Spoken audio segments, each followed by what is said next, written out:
Welcome back to my channel. Kamusta kayong lahat? So itong reading na to ay collective.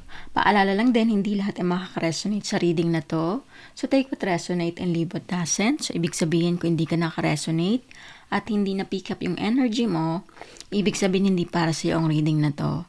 So tingnan natin kung ano ba yung makikita nating message ngayon.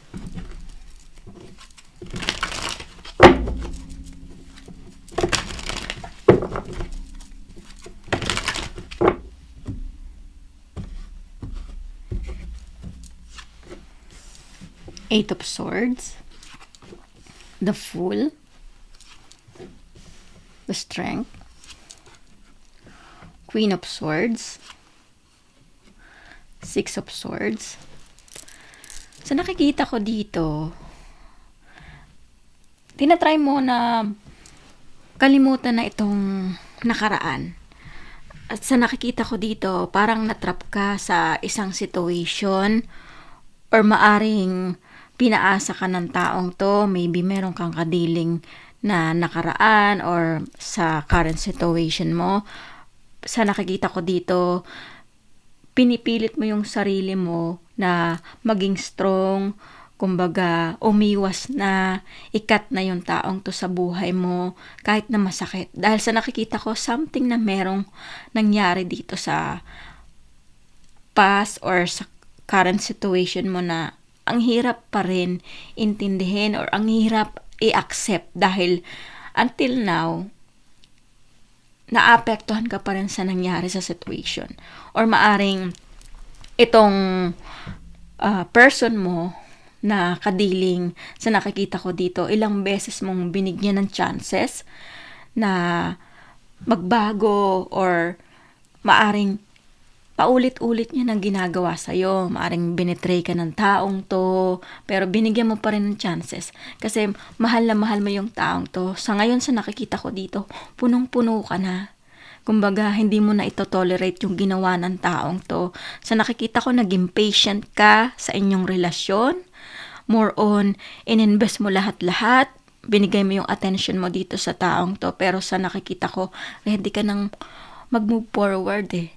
Kahit na alam mong masakit, hindi mo alam kung paano ka mag-uumpisa ulit dahil umasa ka na itong taong to, makikita mo yung pagbabago niya sa binigay mong chances or yung value mo bilang karelasyon. Kaso hindi nakita ng taong to. More on ang nakikita ko, inabuso ng taong to yung weakness mo. Nine of Cups, na nakikita ko rin dito, itong pinaplano mo na mag-walk away sa sitwasyon or mag-move forward, sa nakikita ko dito, magkakaroon ka rin ng peace of mind, ma-overcome mo ito. Sa ngayon lang, hindi mo alam kung paano ka magsisimula dahil sa nakikita ko dito, itong taong to, maaring kinonfront mo, kaso mataas pa rin ang pride or dinedenay niya pa rin yung mga nagawa niya, ayaw niya i-admit. Sa nakikita ko dito, ito yung reason, kumbaga, kaya ka napagod na. Dahil hindi mo na kayang magtiis pa sa ginagawa ng taong to, paulit-ulit na lang. Ito yung nakikita ko dito, iniisip ng taong to na mag-i-stay ka pa rin, bibigyan mo pa rin ng chances, or kumbaga, hindi mo pa rin kayang bitawan siya. Sa nakikita ko kasi nagmamataas yung taong to. Iniisip niya na kayang-kaya niya lang. Pero sa nakikita ko dito, hindi mo na kaya at hindi mo na rin gusto pa na magkaroon kayo ng communication dito. Kasi ang nakikita ko dito, punong-puno ka na.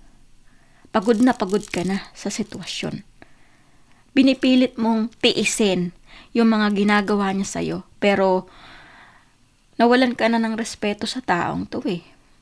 Ito ring taong to, hindi ka nirespeto. Seven of Wands, na nakikita ko dito, maaring binalak mo na to, or itong taong to naman, pinipilit ka na ipagpatuloy pa rin itong relasyon nyo. Pero sa nakikita ko dito, iniisip mo hindi na worth it. Ayaw mo nang masaktan pa, ayaw mo nang magsayang pa ng panahon or taon dito sa taong to. Ito yung nakikita ko na pinipili mo na yung sarili mo ngayon kahit hindi mo alam kung ano yung kahihinatnan or yung magiging outcome ng sitwasyon nyo dahil sa nakikita ko, may pagmamahal ka pa rin sa taong to. Kaya lang, mas nangingibabaw na sa'yo yung, kumbaga, maybe galit or yung hinanakit sa puso mo dahil nga sa ginawa ng taong to. Hindi mo na kaya pang patawarin or makita yung sarili mo na malugmok. Queen of Cups, na nakikita ko dito, iniisip mo na hindi deserve ng taong to yung pagmamahal mo. Hindi mo deserve na magmakaawa, hindi mo deserve na mag-beg dito sa taong to para lang mahalin ka, bigyan ka ng atensyon. Kasi sa nakikita ko dito, lahat ng pagmamahal mo, kumbaga, ibinigay mo sa kanya. Walang pag-aalinlangan. Ito yung nakikita ko dito.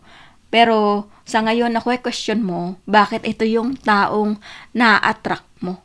Or nagsayang ka ng pagmamahal dito sa taong hindi naman nagbigay sa'yo or kumbaga hindi binigay yung tamang pagmamahal rin. 9 of Wands, nakikita ko dito, nagkaroon ka ng trust issue dito sa nangyari. Kaya natatakot ka na rin na magmahal ulit or kumbaga i-open mo yung sarili mo sa bagong relasyon. Ito yung nakikita ko na hindi mo alam kung meron pa bang darating na tamang tao, may magmamahal pa ba sa'yo. Dahil sa nakikita ko dito, nawalan ka ng tiwala or kumbaga bumaba yung confidence mo dahil nga maaring naghabol ka or nagmakaawa ka dito sa taong to na hindi man lang niya nakita na hirap ka na pagod ka na, nagtitiis ka sa sitwasyon kasi mahal mo yung taong to. Pero sa ngayon, sa nakikita ko, ito yung nakaka-apekto sa'yo. Kumbaga, stress ka sa nangyari at gusto mo nang makaalis dito dahil merong something pa rin na pumipigil sa'yo parte dito sa sitwasyon mo. Pero sa nakikita ko dito, pinipilit mo yung sarili mo at ayaw mo nang magtiis pa sa ganitong sitwasyon dahil ang nakikita ko dito hindi mo na kaya pa na ipilit or kumbaga hindi mo na rin nakikita yung sarili mo dito sa taong to dahil nga paulit-ulit na lang na binetray ka ng taong to. Page of Swords, na nakikita ko rin dito, itong person mo, sa nakikita ko dito, nag-aantay to nag-oobserba, kumbaga iniisip niya kung ano yung mga pinaplano mo dahil sa nakikita ko hindi gumagawa ng paraan yung taong to para ma-change din or kumbaga i-try na i-win back itong situation dahil sa nakikita ko yung taong to gusto pa rin na i-manipulate ka. Ito yung nakikita ko na medyo may pagka-immature yung taong to dahil more on parang pinaglalaroan niya yung damdamin mo dahil iniisip ng taong to na kayang-kaya ka niya, na hindi mo siya mabibitawan. Ito yung nakikita ko dahil nasana yung taong to na every time na magkakamali siya or meron siya nagagawang bagay dito sa inyong relasyon, iniintindi mo or pinapatawad mo. So ang nakikita ko, lumaki yung ulo ng taong to. Ito yung sinasabi dito. Kaya ngayon, gusto ng taong to na obserbahan ka dahil akala niya kasi makukuha ka pa niya. At hindi mo kayang umalis dito sa sitwasyon na to. So tingnan natin kung ano ba yung advice sa'yo dito.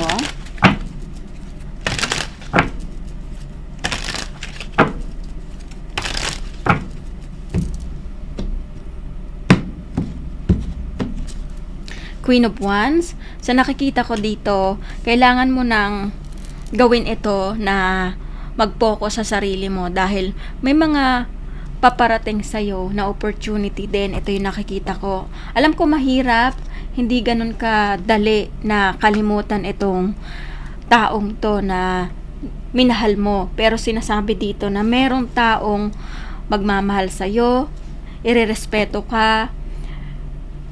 Kumbaga, yung naranasan mo dito sa person na ito, sa nakikita ko dito, magkakaroon ng manifestation na new beginning para sa'yo. Kumbaga, merong pagmamahal na deserve mo na paparating sa'yo. Itong nangyari sa iyong current situation, sa nakikita ko, isa tong lesson na kailangan mo ng piliin itong sarili mo. Dahil sa nakikita ko dito, hindi mo deserve itong nangyari sa relationship mo or sa past or dito sa kadiling mo. Dahil sa nakikita ko, tinrap ka ng taong to eh. Maaring laging nagpapabiktim yung taong to, or kumbaga minamanipulate ka, tinatakot ka. So ito yung reason kung bakit sa nakikita ko, kaya ka na traumatized, kaya ka natakot na umalis sa relasyon dahil iniisip mo na baka wala ka na makilala, dahil pinapamukha ng taong to na siya lang yung tamang tao sa'yo. Pero sa nakikita ko, nagtiis ka dun sa relasyon na hindi naman dapat kailangan mong, or kumbaga hindi ka dapat mahirapan. Pero sa nakikita ko dito, merong mga paparating sa'yo at ang kailangan mo lang dito mag-heal na, mag-move forward na. Kumbaga, piliin mo yung makakapagpasaya sa'yo, dahil sa nakikita ko, hindi mo deserve itong taong sarili niya lang yung iniisip niya. Ito yung nakikita ko dito sa situation mo ngayon na may paparating. Hindi man ito love sa ngayon, ito'y maaring sa career mo or sa future mo na pinaplano mo. Ito yung sinasabi dito na huwag kang panghinaan ng loob. Kumbaga, mag-focus ka sa sarili mo na makabangon ka ulit. Dahil umpisa na ito at nakita mo na yung sarili mo dito sa sitwasyon na ito. At hindi na dapat pang i-tolerate itong ginagawa ng taong to, dahil sa nakikita ko, nagsasayang ka lang ng panahon dito sa taong hindi naman kayang ipaglaban ka, or kumbaga hindi niya makita yung value mo. Ito yung ina-advise dito sa'yo na mag-walk away ka na sa sitwasyon, dahil alam mo sa sarili mo kung ano yung deserve mo na pagmamahal. Kumbaga yung ibinibigay mo na pagmamahal na todo-todo, maibabalik din sa'yo ng tamang tao. Sa nakikita ko lang dito, mahirap lang talaga mag-umpisa dahil walang ibang makakaunawa sa'yo, or kumbaga iintindi, dahil nakulong ka sa isang sitwasyon na parang hindi mo alam kung meron pa bang tamang tao na magbibigay sa'yo ng pagmamahal din. So, ito lang yung nakikita kong message dito, at kung naka-resonate kayo sa reading na to, huwag niyong kalimutan mag-like at comment, at huwag niyo rin kalimutan mag-subscribe sa aking channel.